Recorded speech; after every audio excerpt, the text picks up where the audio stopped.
Bonjour tout le monde, on se retrouve aujourd'hui pour le déballage du jeu The Crew Mission Sous-Marine. Donc c'est The Crew 2 en guillemets, qui est une petite boîte, donc un jeu de 3 à 5 joueurs, une vingtaine de minutes par partie.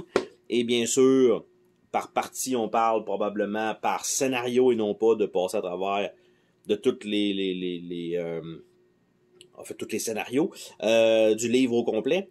Parce que le jeu de base en avait, je me rappelle pas combien, il y en avait quand même pas mal à passer à travers. C'est un jeu de pli donc dans lequel il va y avoir un atout et il faut que le monde suive autour, mais on a des missions à compléter en groupe. Là, ce que je vois, il y a une variante à 2 joueurs, même s'il est écrit 3 à 5, donc ça aurait dû être 2 à 5, mais bon. Et on a une coupe de cartes sensiblement, il y en a qui ça va être assez générique. Ce qui va être le plus important, c'est vraiment le livret de règles en tant que tel. Donc, on a une petite boîte blanche avec aucun artifice dedans. Et on parle d'une petite boîte de 1,7 mm d'épaisseur. Donc, on a le journal de bord. Donc, comme je disais, pour les missions. Commencez par le livret de règles, mais tu sais, vous mettez ce livret-là en premier. Bon, ça c'est tel que tel. On a le nom d'équipage, comment utiliser ça. Et on a le prologue et on a les missions. Donc, on a combien de missions au total? On a 32 missions, donc dans ce petit livret-là, et on a un aide de jeu à l'arrière, donc ça, c'est bien. On va essayer de ne pas être trop dans le glare de la lumière. On a le livret de règles, commencer par ce livret, évidemment. Jouer à partir de la page 12. Donc, évidemment, ça nous explique comment ça se joue, et les mains qu'on va avoir, préparation d'une manche, déroulement d'une mission, et ça se termine ici. Après ça, on a le niveau de difficulté, et on continue par la suite. Union signal de détresse, carte de tâche, et partie à 2 joueurs à la fin qui est là. Sauf que là, ils nous disent, commence à jouer à la page 12. Ok, la mission 1, elle est là. Et voilà, donc c'est pour ça. On a une feuille de punch relativement simple avec des très très gros jetons, avec une bouée et probablement un jeton au premier joueur, je suppose, qui est surdimensionné, qui va être à démonter à chaque fois qu'on le remet dans la boîte. On a un deck de cartes qui va être sensiblement probablement les cartes qu'on a en main, il va falloir faire des plis. Et on a ici ce qui a l'air d'être des cartes, potentiellement des cartes de mission. Et en dessous de ça, est-ce qu'on a une surprise? On n'a absolument rien pour personne.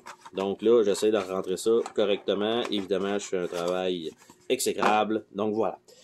Les cartes elles-mêmes, je pense pas qu'on aille énormément de surprises. C'est quand même un jeu de pli, donc ça va être la même image sur 7 ou 8 cartes, d'une même couleur sensiblement, c'est souvent un peu le principe. Donc, on va regarder ça ensemble si c'est bel et bien le cas. Les cartes n'ont pas de fini tissé, j'essaie de voir que c'est dans ce sens-là, ils n'ont pas de fini tissé, sont un peu mollasses, sans plus. Donc, on a 4 cartes comme ça, donc c'est probablement, j'allais dire, les cartes d'atout, mais non, c'est juste des cartes grises, ok. Comme ça. Après ça, on a les cartes ici, donc un peu plus jolies et éclairées. Donc, on a tout ça. Et donc, on a les suites, donc les 1 bleus et avec un symbole. Donc, pour ceux qui seraient peut-être daltoniens. Et on a les images, donc, qui sont là. Donc, 1, 2, 3, 4. Ils ont quand même poussé à se dire... Donc, c'est les suites de 9 qui sont, j'allais dire, des images différentes, mais dans le fond, c'est la même image sur chacune des suites, la 1 équivaut à la 1 équivaut à la 1. C'est la même chose, c'est juste un swapping de couleurs. Donc, le 1 est, on va dire, le triangle au lieu du cercle. Donc, on a la même chose. On a le carré au lieu du triangle et du cercle. Et on a la croix plutôt que d'avoir ça. Et on a probablement les 4 cartes qui sont les plus fortes du jeu, je suppose. Ou à moins que ce soit l'ordre des joueurs, ce qui est pas important. Non, même pas, il y en aurait 5. Donc, c'est probablement plus des cartes d'atout. En fait, les cartes les plus fortes, les trump cards. Donc, après ça, on a ces petites cartes-là qui ont l'air d'être des cartes d'objectifs. Et on a 3, 4, 5, je sais pas. C'est un peu bizarre parce qu'ils ont toutes... Ah non, j'allais dire, ils ont toutes 3, 4, 5, mais là, c'est 3, 3, 3, 3, 3, 3, 4, 4, 4. Fait que celle-là, mais tu sais, c'est 4, mais à 3. Fait que, en tout cas, c'est dur à comprendre pour l'instant parce que évidemment j'ai pas le principe de ça.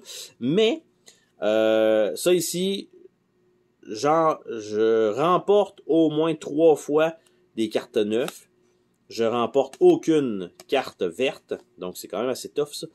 Je remporte exactement une carte rose, deux bleus. C'est exactement, c'est pas au moins. Comme ceux-là, au moins ça.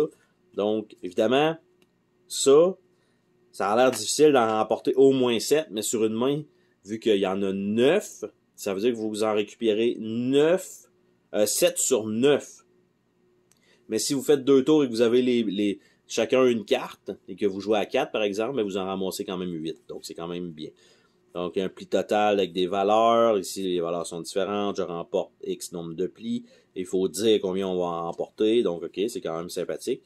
Donc, tous des petits objectifs comme ça qui vont s'ajouter en plus, probablement, de ce que vous avez dans le scénario qui vous indique que vous devez forcer exactement ça. Peut-être que ça, il n'y a pas d'importance. Vous n'êtes pas obligé de la faire, mais si vous la faites, ça vous rapporte un bonus supplémentaire qui va vous aider pour le reste des scénarios, ce qui n'est pas impossible. Donc, vu que j'ai aucune idée exactement à quoi ils servent, donc on a encore la même chose, 3, 4, 5. Parce que c'est 3, 4, 5, mais c'est 3, 4, 5. Mais quand on arrive à l'autre carte, c'est 3 joueurs, 2, 4 joueurs, 2, 5 joueurs, 2. Donc, ça comme ça. Donc, je remporte le 4 bleu, le 3, là, ça c'est quand même très précis, là, on s'entend. Je remporte ces deux-là. Au total, je remporte le dernier pli, je remporte le premier.